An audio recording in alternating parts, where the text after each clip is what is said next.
اسی طرح ساعدہ فعل ماضی معروف ہے، اس نے مدد کی، جس کے معنی ہیں، اس کو فعیلہ کے وزن پر اگر بنائیں تو سوعدہ اس کا فعل ماضی مجہول بنے گا، جس کے معنی ہوں گے اس کی مدد کی گئی۔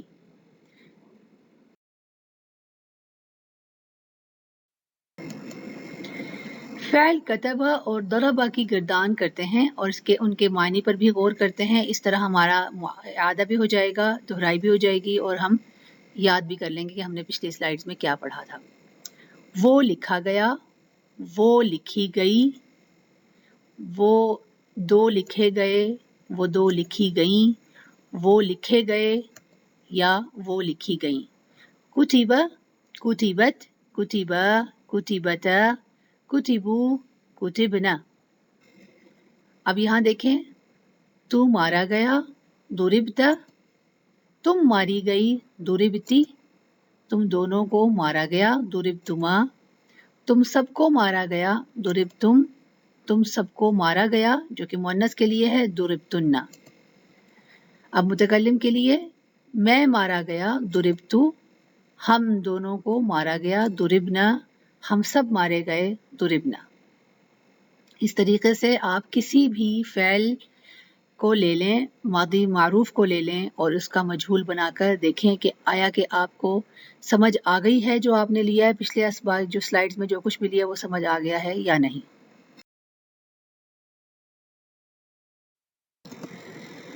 آئیے فعل ماضی مبنی للمجہول کو قرآن کی مثال سے دیکھتے ہیں۔ بسم اللہ الرحمن الرحیم۔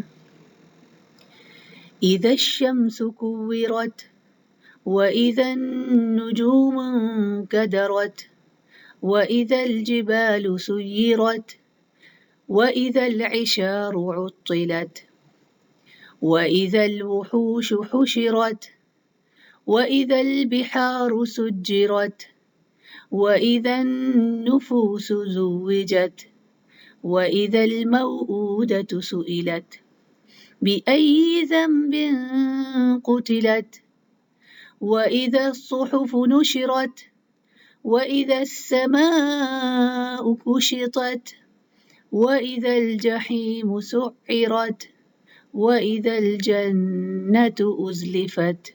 صدق اللہ العظیم۔ جیسا کہ ہم نے ابھی پڑھا کہ جملے میں فعل مجہول لانا مقصود ہو تو یہ فعل جس اسم پر کام کا اثر ڈالے گا وہ مفعول بہ نہیں کہلائے گا اور اعراب بھی تبدیل کر لے گا، جو مندرجہ بالا اسم مثال میں نیلی سیاہی سے نمایاں ہے۔ آئیے جانتے ہیں کہ ماضی مجہول فعل سے بننے والے جملے کے اجزاء کون سے ہیں اور کیا کہلاتے ہیں۔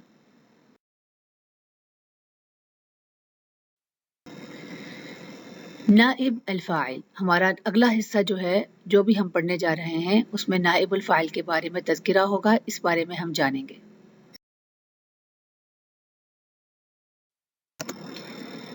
بتائیے دیے گئے اردو جملے کا جو دو عربی ترجمے دیے ہوئے ہیں ان میں سے کون سا ترجمہ درست ہے۔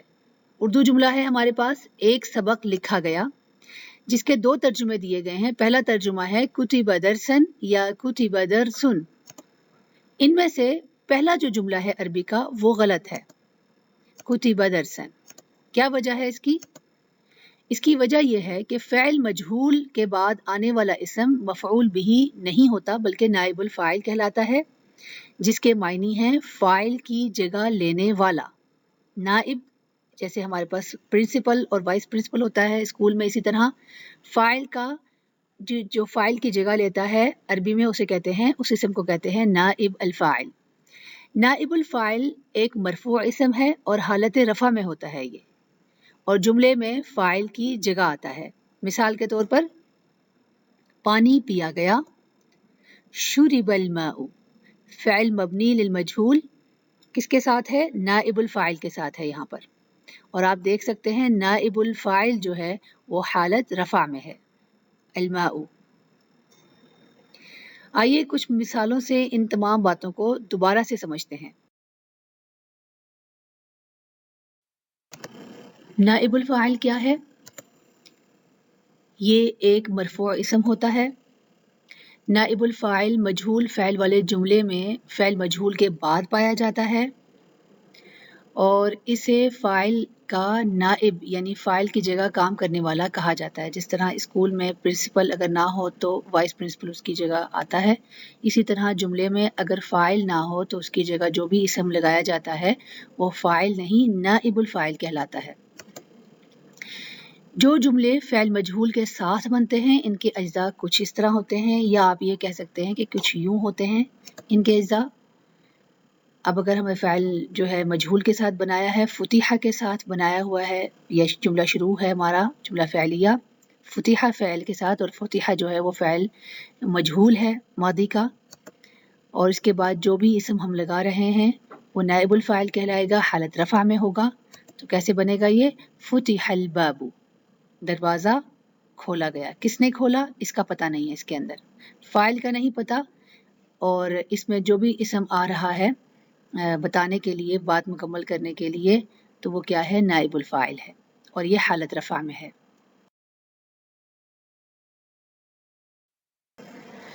آئیے ان افعال ماضیہ جو کہ معروف کی شکل میں ہیں ان کو ماضی للمجہول میں تبدیل کر دیتے ہیں. قرأ یہ فعل ماضی ہے، ایک متعدی فعل ہے، اور یہ فعل ماضی ایسا متعدی فعل ماضی کا فعل ہے جو کہ معروف ہے. اس کے معنی ہیں اس نے پڑھا.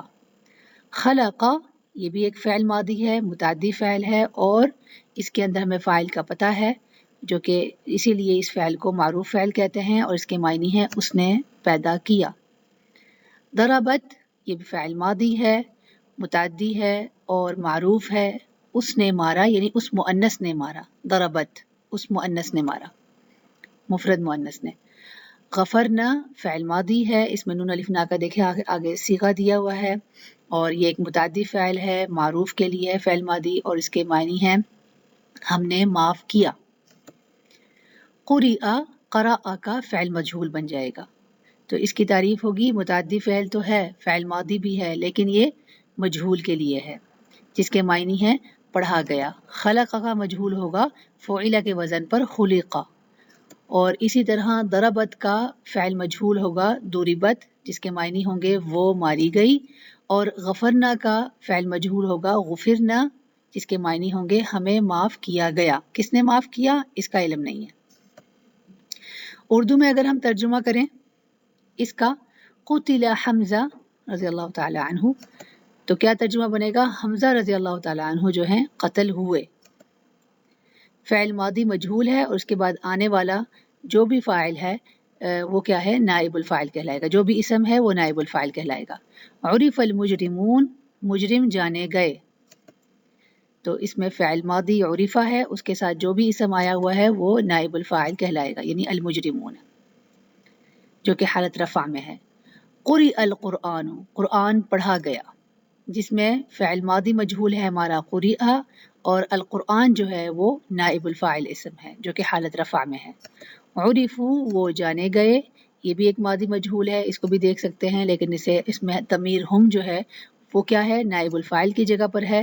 قتلنا وہ ماری گئیں، جس میں فاعل ماضی مجہول جو ہے وہ قتل ہے، اور نون جو ہے ہنہ جو ہے اس کے اندر، قتلنا فعل ماضی مجہول ہے اور ہنہ اس میں جو ہے وہ ضمیر ہے. کس کی ضمیر اس میں بتائی ہوئی ہے، جو کہ اسم جو ہے نائب الفاعل کے طور پر آ رہی ہے یہاں پر. اخرجنا ہم نکالے گئے، فعل ماضی مجہول اس میں اخرجنا ہے، اور نحنو جو ہے اس کے اندر ضمیر وہ نائب الفاعل ہے. جیسا کہ میں نے پہلے بتایا کہ عربی ہم اس لیے سیکھ رہے ہیں کہ ہمیں قرآن کی سمجھ آ سکے، تو قرآن کی آیات کو بھی ہم مثالوں میں سمجھتے ہیں تاکہ ہمیں سمجھ آئے کہ قرآن میں یہ کس طریقے سے اللہ رب العزت نے بیان فرمایا ہے. کچھ آیات ہیں جن میں آپ کو فعل ماضی مجہول بھی نظر آئے گا اور نائب الفاعل بھی نظر آئے گا. وَخُلِقَ الْإِنسَانُ ضَعِيفًا، یہاں پر دیکھیں خلقہ جو ہے فعل ماضی مجہول ہے، الانسان جو ہے وہ نائب الفاعل ہے، حالت رفع میں ہے. ایھا الناس ضرب مثل، یہاں پر دیکھیں ضرب مثل ہے. اسی طرح اگر اگلی آیات میں دیکھیں خلق الانسان، خلق الانسان، یہاں پر خلقہ جو ہے وہ ماضی مجہول ہے اور اس کے ساتھ انسان جو ہے وہ نائب الفاعل ہے. وَإِذَا قُرِئَ الْقُرْآنُ، قُرِئَ کیا ہے؟ فعل ماضی مجہول، اور قرآن جو ہے اس میں وہ نائب الفاعل اسم ہے جو کہ حالت رفع میں ہے۔ اسی طریقے سے بہت سارے جو بھی چیزیں آپ پڑھتے ہیں انہیں قرآن کی تلاوت کے ذریعے اس کا مراجعہ کر لیا کریں، تاکہ آپ کو ہر چیز اچھے طریقے سے سمجھ آ سکے، اور قرآن بھی جس کی جو ہمارا مقصد ہے اصل میں وہ بھی ہم لوگوں کو سمجھ آ سکے کہ وہ کس طریقے سے اللہ تعالیٰ نے کیا کیا بیان فرمایا ہے اس کے اندر۔ اب مختلف مثالیں لے لیتے ہیں اور نائب الفاعل کو مختلف طرح سے دیکھتے ہیں کہ جملے میں وہ کس کس طریقے سے یا کس شکل میں وہ پایا جا سکتا ہے۔ پہلا جملہ بہت آسان سا ہے جس کے معنی ہیں دروازہ کھولا گیا، فتح الباب، الباب جو ہے وہ نائب الفاعل ہے، اس کے اندر اسم ظاہر کی شکل میں ہے۔ اگلا جملہ ہے وہ پاکستان بھیجے گئے، ارسلوا الی پاکستان، اس کے اندر ضمیر متصل کی شکل میں آپ کو نائب الفاعل مل رہا ہے۔ ایک اور جملہ ہے تو لاٹھی سے نہیں مارا جائے گا، اس کا ترجمہ بھی بن رہا ہے لن تضرب بالعصا، نائب الفاعل ضمیر جو ہے مستتر کی شکل میں یعنی چھپی ہوئی ضمیر کی صورت میں اس تضربہ کے اندر ہے، نہیں مارا جائے گا کے اندر۔ پھر ہے اگلا جملہ ہمیں کمرے کے آگے بٹھایا گیا۔ اب یہاں پر دیکھیں جلسنا امام الغرفہ، اس میں امام یہ ہم نے پڑھا تھا شبہ جملہ کے بارے میں پچھلے اپنے کچھ اسباق میں، آپ دیکھ لیجئے گا کہ شبہ جملہ کس جملے کو کہتے ہیں، یعنی جملے کا آخری حصہ اگر جار مجرور یا ظروف کے ساتھ، ظرف مکان ظرف زمان کے ساتھ پایا جائے تو وہ شبہ جملہ کہلاتا ہے، اور اس میں جو مخصوص ظرف کی شکل میں آپ کو نائب الفاعل جو ہے وہ اس جملے میں مل رہا ہے۔ آگے ہے صفحے پر لکھا گیا، کتب علی الورقہ، نائب الفاعل یہاں پر بھی شبہ جملے کی صورت میں موجود ہے، اور شبہ جملہ یہاں پر جار و مجرور ہے۔ اور یہاں پر اگلا جملہ ہے خوبصورت پڑھائی سے پڑھا گیا، قرئ قراءۃ جمیلۃ، نائب الفاعل یہاں پر مفعول مطلق کی شکل میں موجود ہے، اور مفعول مطلق جو ہے اس بارے میں ہم نے پچھلے سبق میں لے لیا ہے، اگر آپ نے نہیں دیکھا تو آپ وہاں جا کر دیکھ لیجئے گا کہ مفعول مطلق کون سا اسم ہوتا ہے۔ آئیے اب دیکھتے ہیں کہ نائب الفاعل کس طرح سے جملے میں ہو سکتا ہے۔ یعنی جب بھی آپ دیکھیں کہ فعل آپ کے پاس مجہول ہے، اس کے بعد آنے والا جو اسم ہے اس کی نوعیت کیا ہے۔ پہلی مثال میں آپ دیکھیں اکل العنب، جس کا ترجمہ ہے انگور کھایا گیا، اس کا فاعل چونکہ چلا گیا تھا، اگر اس کے اندر فاعل ہوتا تو عنب جو ہے وہ مفعول بھی کی جگہ پر ہوتا اور یہ منصوب ہوتا، مگر چونکہ یہ فعل جو ہے ماضی کا یہ مجہول آ گیا ہے اور اس کے بعد آنے والا اسم مفعول بھی کی جگہ سے ہٹ کر یہ نائب الفاعل بن گیا جو کہ حالت رفع میں ہوتا ہے، اور اسی لیے مفعول بھی بننے والا جو اسم تھا وہ نائب الفاعل بنا، تو ہم کہہ سکتے ہیں کہ یہ ایز اے مفعول بھی کے طور پر بھی آ سکتا ہے جو کہ نائب الفاعل کہلاتا ہے اور حالت رفع میں ہوتا ہے۔ دوسری ترتیب میں آپ دیکھیں دوسری مثال میں جلیسا فی الفصل، ہمارے پاس جو جلیسا ہے وہ فعل ماضی مجہول ہے، اس کے بعد آنے والا جو بھی جملہ ہے وہ شبہ جملے کی صورت میں جار و مجرور ہے، فی الفصل، فی حرف جر ہے، الفصل جو ہے وہ اسم مجرور ہے، اس جملے کا مطلب ہے وہ بٹھایا گیا کلاس میں، تو فی الفصل جو ہے وہ جار و مجرور کی صورت میں بھی آ سکتا ہے، یہ بھی ایک اس کی نوع من الانواع نائب الفاعل ہے، یعنی ایک قسم ہے۔ اسی طرح جب آپ دیکھیں کہ آپ کے پاس فعل ماضی مجہول ہے اور اس کے بعد آنے والا اسم ایک ظرف کی صورت میں ہے، تو تب بھی آپ یہ کہہ سکتے ہیں کہ ظرف کی صورت میں بھی ہم نائب الفاعل کو پا سکتے ہیں جملے کے اندر۔ قضی یوم سعید اس کی مثال ہے جس کے معنی ہے ایک خوش دن گزارا گیا۔ اس مثال میں جو کہ قرآن سے لی گئی ہے اس میں ہے فَإِذَا نُفِخَ فِي الصُّورِ نَفْخَةً وَاحِدَةً، اس میں ہمارے پاس جو یہاں پر اسم ہے جو بھی نائب الفاعل ہے وہ مصدر کی صورت میں آیا ہوا ہے۔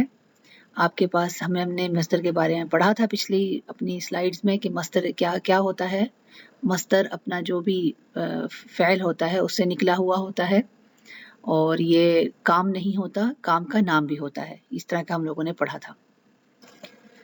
تو کچھ اور مثالیں ہیں مفعول بھی کی صورت میں، اس میں جو بھی اسم آ رہا ہے وہ نائب الفاعل کہلائے گا، یہ مرفوع ہوتا ہے، جیسے قرئت القصۃ، کہانی پڑھی گئی۔ تو کہانی کیا تھی، اصل میں کسی فاعل نے یہ کام کیا تھا لیکن فاعل چونکہ حذف ہو گیا، یہ کام جو تھا وہ اس جملے میں مفعول بھی تھا، مگر فاعل کے ختم ہونے کی وجہ سے یہ یہاں پر نائب الفاعل بن گیا۔ اب اگلی مثال دیکھیں، جار و مجرور کی صورت میں دوبارہ سے ایک نئی مثال لے لیں۔ کتب علی الجدار، دیوار پر لکھا گیا۔ علی الجدار جار و مجرور کی صورت میں ہمارے پاس نائب الفاعل ہے یہاں پر۔ شبہ جملے کی صورت میں اگر آپ دیکھیں تو جلس فوق الکرسی، اور فوق تحت یہ تو ظرف ہے ہمارے پاس، تو یہ کیا ہے، شبہ جملے کی صورت میں بھی آپ کو نائب الفاعل مل سکتا ہے۔ اسی طرح نائب الفاعل جو ہے وہ ضمیر متصل یا مستتر کی صورت میں بھی ہو سکتا ہے، جیسے حرمو، حرمو میں دیکھیں متصل ضمیر ہے یہاں پر، واو الف کی صورت میں ہمیں نظر آ رہی ہے۔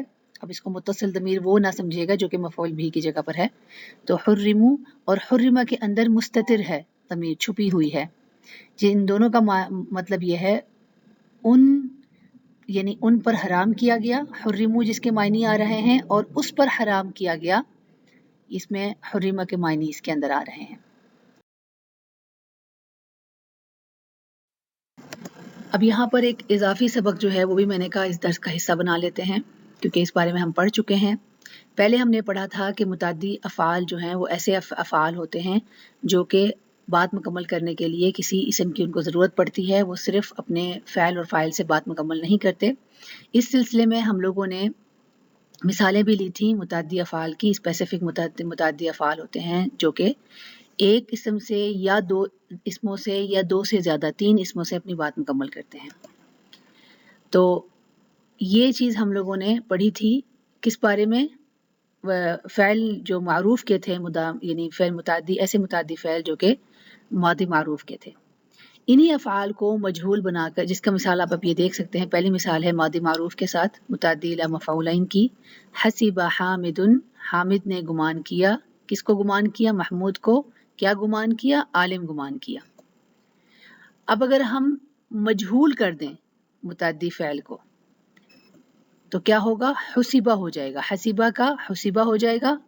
ماضی معروف سے ماضی مجہول بنانے کے لیے دو مفعول والے متعدی مجہول فعل سے فاعل کو ہٹا دیں، فاعل ہٹ گیا اس کے اندر، حامد جو تھا جس نے گمان کیا تھا اس کو ہٹا دیا گیا اس کے اندر سے، اور ہمارے پاس اب کیا ہو گیا، جو بھی نائب الفاعل ہوگا اس کو حالت رفع میں چلے جائیں گے۔ جیسے محمود ہمارے پاس پہلی مثال میں کیا تھا، یہ مفعول بھی تھا، ٹھیک ہے۔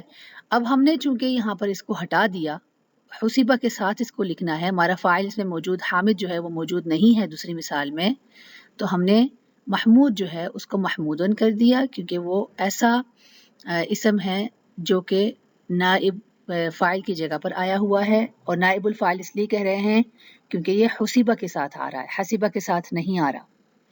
تو حسیبہ پہلے مفعول کو مرفوع بنا دیں آپ، محمود یعنی محمودن کو محمودن بنا دیں، اور دوسرے مفعول جو ہے منصوب کو کچھ نہ کریں، دوسرا جو آپ کا منصوب اسم ہوگا وہ حالت نصب میں ہی رہے گا، ٹھیک ہے نا۔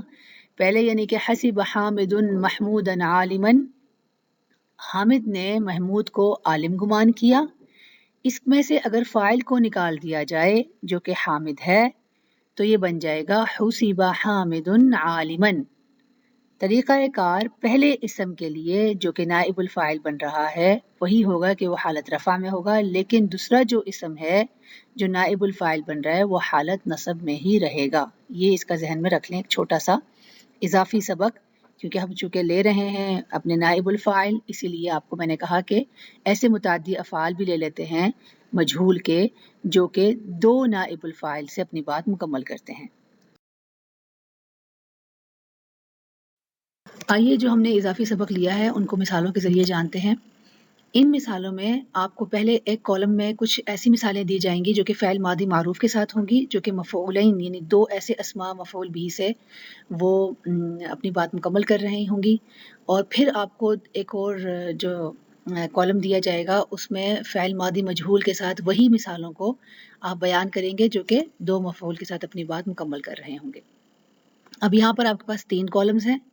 پہلے کالم میں آپ کو بتایا گیا ہے کہ نائب الفاعل کی ماضی مجہول کے ساتھ جو بھی مثالیں ہیں ان میں ایک تعداد کتنی ہے، یہی تعداد آپ ماضی معروف میں ان کی دیکھ لیں، ان الفاظ کی دیکھ لیں کہ جو یعنی مفعول بھی کی دیکھ لیں کہ جو بات مکمل کر رہے ہیں۔ اپنے ماضی معروف کے ساتھ. اب پہلی مثال ہے عرف الرجل الحقیقہ، آدمی نے حقیقت جانی. عرفہ اس میں فعل ماضی ہے، الرجل اس میں فاعل ہے، اور حقیقہ جو ہے وہ اس میں کیا ہے؟ مفعول بھی ہے. یعنی یہ ایک مفعول بھی سے اپنی بات مکمل کر رہا ہے یہ جملہ. اب اس کے اندر ہم لوگوں نے فاعل جو تھا، جو کہ الرجل تھا، اسے غائب کر دیں اگر، تو یہ جملہ بن جائے گا حقیقت جانی گئی، جس کا عربی میں ترجمہ ہوگا عرفت الحقیقہ. اب عرفت جو ہے وہ تا پر اس لیے ختم ہو گئی، یعنی یہ صیغہ کیوں لیا مفرد مؤنث کا، غائب کا صیغہ کیوں بن گیا یہ؟ کیونکہ حقیقہ جو ہے وہ اسم یہاں پر مؤنث میں ہے، کیونکہ وہ تا مربوطہ پر ختم، یعنی بنتا جو ہے تا پشتو جو ہے آخر میں، یہ بنتا ہے، یہ اس کے اوپر ختم ہو رہا ہے. تو یہ کیا ہوگا؟ اس کا ماضی مجہول جو بنے گا وہ عرفت بنے گا. پہلے ہمارے پاس ہمارا جو فاعل تھا وہ رجل تھا، ہمیں پتا تھا کہ اس نے حقیقت جانی، تو اسی لیے اسی کی وجہ سے ہم نے یہاں پر اپنا جو صیغہ لگایا وہ مفرد مذکر کا لگایا. لیکن یہاں پر چونکہ الرجل نہیں ہے، ہمیں نہیں پتا کہ حقیقت کس نے جانی، حقیقت کا صرف یہ پتا ہے کہ وہ جانی گئی ہے. تو یہاں پر ہم لوگ جو اپنا فعل ماضی ہے، ایک تو ذہن میں یہ رکھیں کہ وہ اپنے نائب الفاعل کی وجہ سے اس کی جو بھی وہ جنس کے لحاظ سے ہوتا ہے وہ اپنے نائب الفاعل کی وجہ سے تبدیل ہو جاتا ہے. تو حقیقہ ہمارے پاس مؤنث اسم تھا، ہمارا جو ماضی مجہول ہے وہ بھی مؤنث بن جائے گا، مفرد مؤنث کا ہو جائے گا. تو عرفت ہو گیا پہلی بات. اور الحقیقت جو ہے وہ چونکہ ہمارا پچھلی والی مثال اگر اس کا دیکھیں، الرجل کے ساتھ جب ہم دیکھیں یعنی فاعل کے ساتھ دیکھیں تو حقیقہ یہاں پر مفعول بھی تھا، مگر اس کا فاعل غائب ہونے کی صورت میں حقیقہ جو ہے وہ نائب الفاعل ہو گیا، یعنی فاعل کی جگہ پر آ گیا، اور نائب الفاعل جو ہوتا ہے وہ مرفوع ہوتا ہے، اس لیے ہم نے اس کو حقیقہ کہہ دیا. یعنی یہ جملہ ہے ایک نائب الفاعل سے اپنی بات مکمل کر رہا ہے. یعنی اگر آپ اس کو ماضی معروف کے ساتھ دیکھیں تو یہ مفعول بھی، صرف ایک مفعول بھی سے اپنی بات یہ جملہ مکمل کر گیا ہے. دوسری مثال دیکھیں، اس میں آپ کو دو نائب الفاعل آپ کو ماضی مجہول کے ساتھ ملیں گے، اور آپ کو یہاں پر دو مفعول بھی جو ہیں وہ ماضی معروف کے ساتھ ملیں گے. ہمارے پاس جملہ ہے اب ظن الرجل السراب ماء. میں نے کچھ جملوں کا ترجمہ ایک جملے کا کر لیا تھا، باقی ان کی میرے پاس وقت نہیں تھا، وقت کی کمی کی وجہ سے، تو میں زبانی کر لیتی ہوں، آپ سن لیں. ظن الرجل السراب ماء، آدمی نے سراب کو پانی جانا. اب یہاں پر ہمارا ظن جو ہے وہ ماضی معروف کا صیغہ ہے، یعنی ماضی معروف ہے ہمارے پاس، اور مفرد کا صیغہ اس لیے ہے کیونکہ الرجل جو ہے یہاں ہمارا فاعل وہ مفرد مذکر ہے. تو ظن الرجل، آدمی نے گمان کیا، کس کو؟ السراب ماء، سراب کو کیا گمان کیا؟ پانی گمان کیا. تو یہاں پر السراب کیا ہے؟ وہ مفعول بھی ہے، پہلا مفعول بھی ہے اور دوسرا مفعول بھی جو ہے وہ ماء ہے. ان دونوں مفعول بھی اسماء نے مل کر ظن فعل کی بات کو مکمل کر لیا. اس کو ہم نے اب الرجل کو ہٹا دیں، اگر ماضی معروف کو ہٹا کر یہاں پر ظن کر دیں تو یہ ماضی مجہول بن جائے گا، اور اب ہمارے پاس جو بھی فاعل کی جگہ پر الرجل فاعل ہے اس کی جگہ پر جو بھی مفعول بھی ہمارا جو نائب الفاعل بنے گا وہ سراب ہوگا، السرابو بن جائے گا. ظن السرابو ماء، سراب کو پانی جانا گیا، یا آپ یہ بھی کہہ سکتے ہیں ظن ماء السراب، پانی کو سراب جانا گیا. دونوں ایک طرح کے جملے ہیں، معنی ایک ہی ہے ان کا، مگر آگے پیچھے کر کے ان کو بیان کیا ہوا ہے. تو آپ یہاں پر دیکھ سکتے ہیں کہ السراب جو ہے ہمارا وہ نائب الفاعل بن گیا، پہلا نائب الفاعل، اور دوسرا نائب الفاعل جو ہے وہ ہمارا ایز اٹ از ہی رہا، منصوب رہا، حالت نصب میں رہا، جیسا کہ ہم نے پچھلے مثال میں دیکھا ہے، پچھلی سلائیڈ میں دیکھا ہے کہ پہلا جو ہمارا نائب الفاعل ہوتا ہے وہ حالت رفع میں ہوتا ہے، دوسرا حالت رفع میں نہیں ہوتا، حالت نصب میں ہوتا ہے. اب ایک مثال ایسی دیکھ لیں، وہ بھی دو جو ہے ان نائب الفاعل سے اپنی بات مکمل کریں گے ماضی مجہول کے ساتھ، اور ماضی معروف کے ساتھ وہ دو مفعول بھی سے اپنی بات مکمل کریں گے. مثال ہے اعطى المعلم الطالب درسا، معلم نے طالب علم کو درس جو ہے، چیپٹر جو ہے، سبق جو ہے وہ دیا. اس میں معلم جو ہے وہ ہمارا فاعل ہے، وہ حالت رفع میں ہے، آپ دیکھ سکتے ہیں، اور طالب جو ہے وہ حالت نصب میں ہے، مفعول بھی اول ہے، اور کیا دیا اس کو؟ درسن، سبق دیا اس کو، تو وہ بھی ہمارا حالت نصب میں چلا گیا. اب یہاں سے المعلم اگر نکال لیں، مجہول کر دیں، اعطیہ کر دیں اعطا کو، تو ہم اس کو کہیں گے اعطی الطالب درسن، طالب علم کو سبق دیا گیا. کس نے دیا یہ معلوم نہیں ہے. یا ہم یہ بھی کہہ سکتے ہیں تھوڑا سا مختلف کر کے، اعطی درسن الطالب، سبق دیا گیا طالب علم کو، یا طالب علم کو سبق دیا گیا. دونوں ایک طرح کے جملے ہیں، معنی مختلف نہیں ہیں. مگر آپ یہ دیکھیں کہ الطالب یہاں پر اعطیہ کے ساتھ اگر لکھا ہے تو وہ طالب نائب الفاعل بنا. پہلا نائب الفاعل اور دوسرا نائب الفاعل اس میں ہے درسن. پہلا نائب الفاعل ہمارا حالت رفع میں ہے اور دوسرا نائب الفاعل ہمارا حالت نصب میں ہے. تیسری مثال دیکھیں جس میں آپ پہلے جو ماضی معروف کے ساتھ اگر اس مثال کو دیکھیں گے تو اس کے اندر آپ کو دو سے زیادہ تین اسم مفعول بھی سے آپ ان کی بات مکمل ہو رہی ہوگی. اور اگر یہ ماضی مجہول کے ساتھ اس مثال کو دیکھیں گے تو تین نائب الفاعل سے یہ بات مکمل کر رہا ہوگا اس کا ماضی مجہول کا صیغہ. مثال ہے ہمارے پاس اعلم المدرس الطالب الاجتهاد نافعا. کیا ترجمہ بنتا ہے؟ اعلم المدرس، مدرس نے طالب علم کو علم دیا کہ محنت نفع بخش ہے. اعلم المدرس، مدرس نے علم دیا کس کو؟ الطالب، طالب کو، کہ اجتہاد جو ہے، کوشش جو ہے، محنت جو ہے وہ نافعاً، منافع بخش ہے. ترجمہ تو اس طرح ہی ہوتا ہے نا اردو میں. تو یہاں پر اعلمہ کیا ہے؟ ہمارا فعل ماضی ہے اور یہ متعدی فعل ہے. ہم نے سیکھا تھا یہ ایسا متعدی فعل ہے جو دو سے زیادہ اسم آگے لیتا ہے اور اس کے بعد اپنی بات مکمل کرتا ہے. تو کیا ہے یہ؟ علم المدرس، مدرس نے علم دیا. کس کو علم دیا؟ الطالب کو علم دیا کہ اجتہاد جو ہے وہ منافع بخش ہے. اس میں اب علمہ کر دیں اس کو، علمہ کو، تو علمہ کیا ہو گیا؟ فعل ماضی مجہول کا صیغہ بن گیا. اس میں ہمارا مدرس جو ہے وہ غائب ہو گیا ہے. آپ تین طرح سے جو اس جملے کو بول سکتے ہیں، تینوں طرح سے جملے کے معنی وہی ہوں گے. علم الطالب، علم دیا گیا طالب علم کو، الاجتہاد نافعاً، کہ اجتہاد یا کوشش جو ہے وہ منافع بخش ہے. یا علم الاجتہاد، علم دیا گیا کہ اجتہاد یعنی کوشش جو ہے کس کو؟ الاجتہاد الطالب نافعاً، علم دیا گیا کہ محنت طالب علم کے لیے منافع بخش ہے. اس کو اس طرح بھی کہہ سکتے ہیں کہ علم نافع الطالب الاجتہاد، علم دیا گیا کہ منافع بخش ہے طالب علم کے لیے محنت. اب یہاں دیکھیں علم جو ہے وہ فعل ماضی مجہول ہے. الطالب اس کے بعد جو آیا ہوا ہے وہ حالت رفع میں ہے، یہ نائب الفاعل ہے. اور اس کے بعد جو دوسرا نائب الفاعل یا تیسرا نائب الفاعل آیا وہ دونوں حالت نصب میں ہی رہے. تو اس طریقے سے آپ پچھلی لی گئی باتوں کو مختلف طریقے سے دہرا سکتے ہیں، یاد رکھ سکتے ہیں.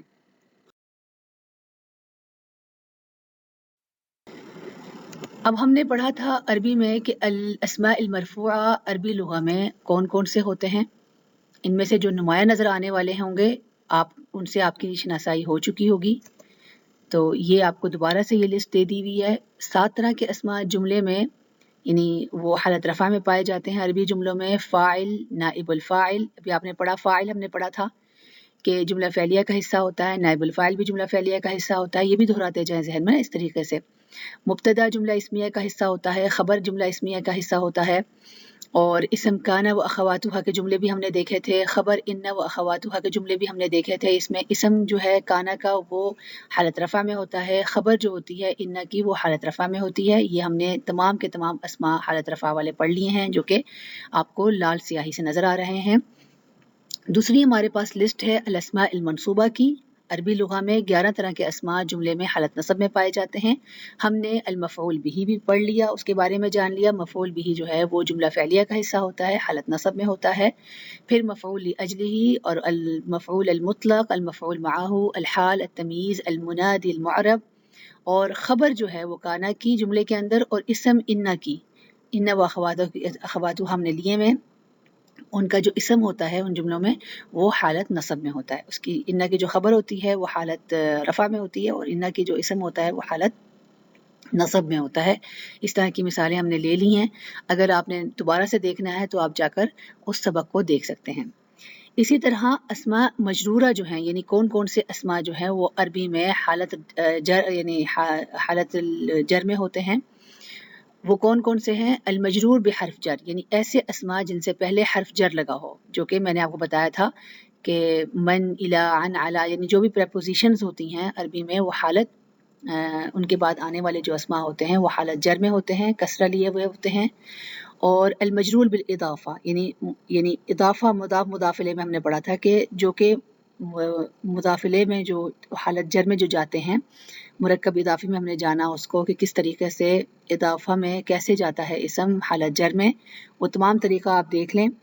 وہ والا اسم جو ہے وہ حالت جر میں ہوتا ہے اور مجرور بالتبعیہ، یعنی جو کہ یعنی اگر معطوف ہے، مرکب عطفی ہے، وہ حالت جر میں ہے، اس سے پہلے کوئی اور ہے، وہ ایک تبع ہے، ایک دوسرے کے سے مل کے آ رہے ہیں یا ایک دوسرے کی وجہ سے آ رہے ہیں، اس کے تابع ہے پچھلے اسم کے، تو وہ بھی حالت جر میں ہی ہوگا۔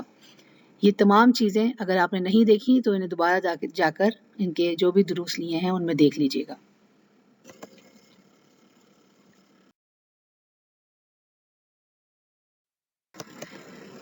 اب یہاں تک ہم اپنے درس کا اختتام کرتے ہیں۔ ہم نے اس میں جو کچھ بھی پڑھا ہے اسے آپ لوگ دیکھ لیجئے گا، اچھے طریقے سے ریوائز کر لیجئے گا، مختلف امثلہ کے ذریعے، قرآن کی تلاوت کے ذریعے ان کا مراجعہ کر لیں۔ نئے سبق میں نئے موضوع کے ساتھ دوبارہ ملاقات ہوگی، تب تک کے لیے اپنا بہت سا خیال رکھیں۔ وآخر دعوانا ان الحمد للہ رب العالمین۔